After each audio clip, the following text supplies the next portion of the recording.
Hey, today we're going to make a super easy recipe. It's in a crock pot.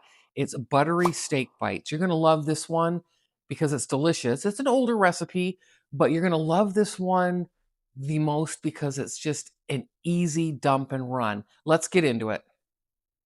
We're going to start by grabbing our crock pot and turning it on. We're going to add 2 pounds of stew meat to the bottom of our crock pot. And then we're going to come in and start seasoning it. We're going to add the pepper. And we're going to add some salt. And then right after the salt, we're going to add some garlic powder. And then we want to incorporate this dry seasoning into the stew meat. So we're going to give it a stir here. And, you know, as dry as it is, it looks kind of funny to be trying to stir dry things. But it does move that seasoning around a little bit before we add our other ingredients into the crock pot here. So next I have peeled about 4 to 5 potatoes. I leave the skins on. You can peel the skins off if you prefer. Then I'm going to dump some fresh mushrooms, an au juice packet, my Lipton onion dry soup mix, and then we're going to also throw in a little bit of minced garlic on top.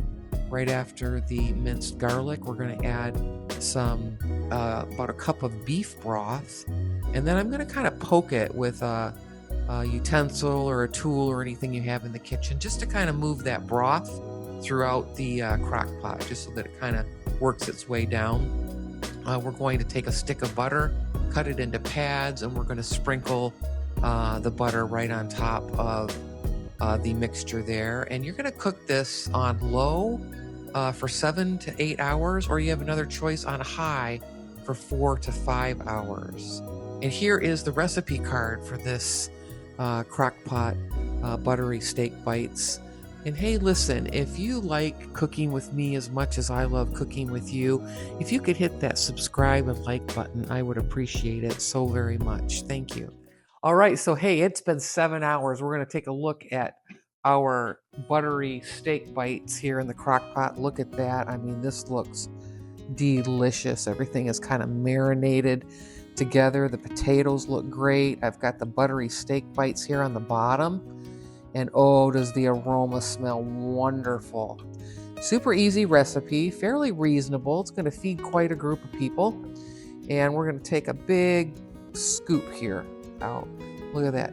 All that nice juice. All right, that looks very, very tender, the beef steak bites. Look, there's some more right there. Looks super, super tender. Look at that. Delicious. Okay, we're going to try this out here. I'm going to put a nice little dollop of sour cream right here. Maybe a couple dollops because my spoon's not big enough. Hey, I have somebody that would love to test drive this, wouldn't I? Wouldn't you? All right, so let's go here. The meat is absolutely tender. It's falling apart. The seasoning, I mean, it's just all come together. I wouldn't even have to put pepper or salt on this because the seasoning is just beautiful. Oh, hot.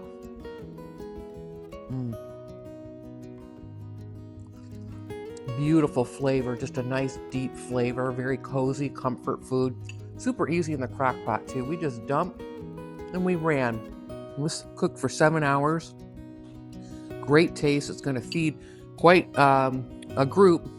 And the sour cream just is kind of like the bow on top of the present. It just kind of sets it off. Perfect. A 10 out of 10 for that one. Now, the buttery steak bites are just falling apart. They're so tender on the very bottom of the crock pot. And that was just stew meat that we used earlier today when we dumped it in the crock pot. So the stew meat just tastes so delicious with all of that seasoning that we put in that crock pot. So I say, hey, listen, 10 out of 10. I'm going to see you in the next one. Take care.